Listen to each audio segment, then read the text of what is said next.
We will to parachute all the guns of the force. Get ready. Airborne from skies of blue. Getting the door coming. Make the jumps and take your boats today. Let's go put on your boots. Your jumping boots, your parachute. Your parachutes, get all those gliders ready to attack today. And today on Have a Knife Day, we're here to talk about cold steel knives. Now I have two examples for you. The Espada Large. I love the Espadas, be they the XL, the large, or the medium. But what I have here today is the Espada Large with the beautiful shiny aluminum bolsters, and over here on the right we have the cold steel Black Sable. Now mind you, the bolster is not as shiny as the Espada, but check out that beautiful blade.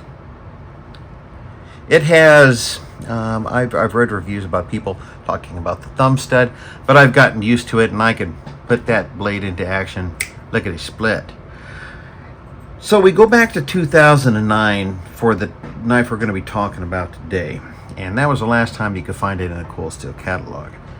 And what do you do after that? Well, you go to Arizona Custom Knives like I have. I've purchased a goodly amount of knives from this company. I'm not sponsored by them, but I want to share the good news of knives with you. And I'm telling you, I found a lot of knives that were hard to find through Arizona Custom Knives. I'm also a big fan of the Knife Rights organization. Knife Rights is basically the NRA for knives. So please go ahead and check them out and support them because they guard our right to carry the knives we love and collect. So with that in mind, back in 2009, you would have been able to find the cold steel Black Rhino. Man, can you imagine going back into time when you see a knife and you just let it pass, and then you come over to, it's 2024 and you're like, man, I wish I had one of those knives. Well, I'm right there with you. So I went over to Arizona Custom Knives and I purchased one, and here it is. I'm gonna get this box out of the way. It's a beautiful knife, and it has a curve in the handle that I feel is very reminiscent of the Espada. And it also, from another video from our good friends over in Albacete, Spain, we have this knife. So it is of my opinion that the Navaja truly inspired the Espada and the Black Rhino shape for the handle. With that in mind, put this away right quick.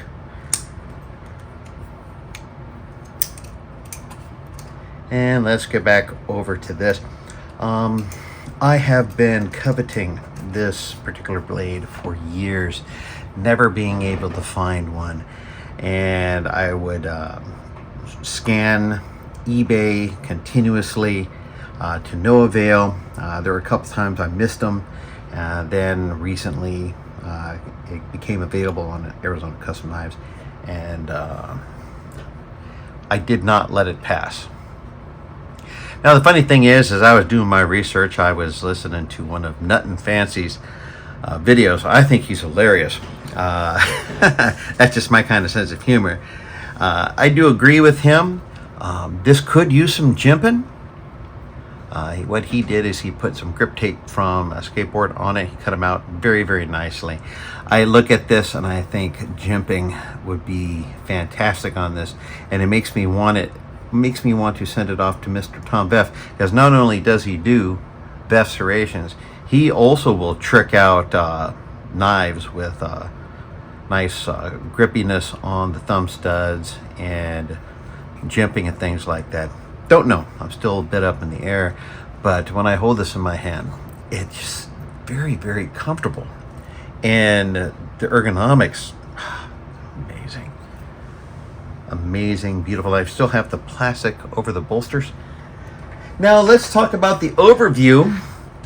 Everybody's familiar with those well-respected big slip joint hunting knives. Usually they have wide clip point blades and curved handles, and have been made in the U.S. by various makers ceaselessly for the past 70 years.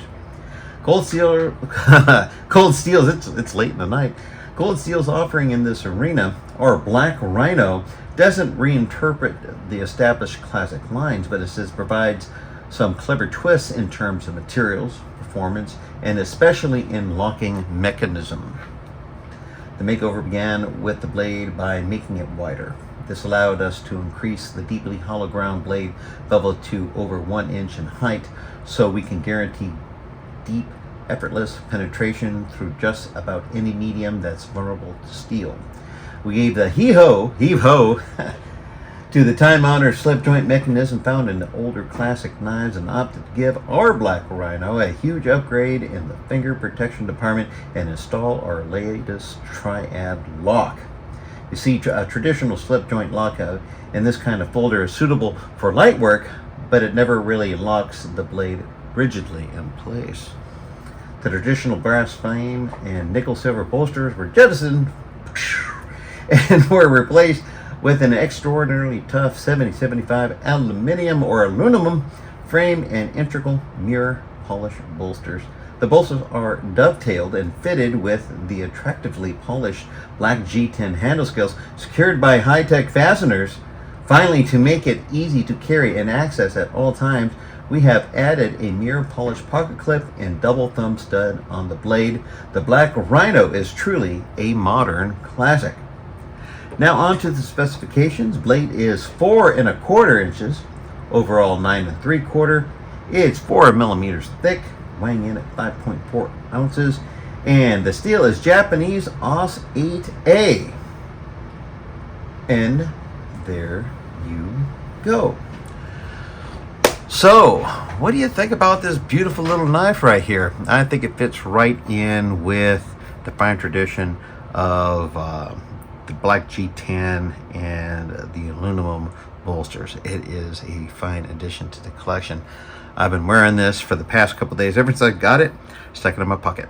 And I love showing it to my friends and having great conversations and talking about the beautiful history of cold steel and what they can bring to the table, literally to the table. Now let me ask you this. What knife did you pass by, those many years ago, that just sticks in your heart, that you wish was in your hand today? And where have you been able to find one? And what are you doing to find that one knife? Desperately seeking cold steel. Thank you so much for tuning in this evening. Please remember to like, share, comment, and subscribe. We are a small veteran-run channel.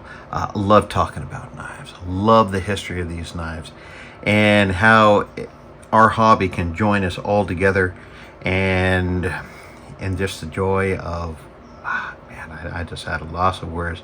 These make me happy. I hope they make you happy too. Thank you so much, and as always, have a knife day. We will,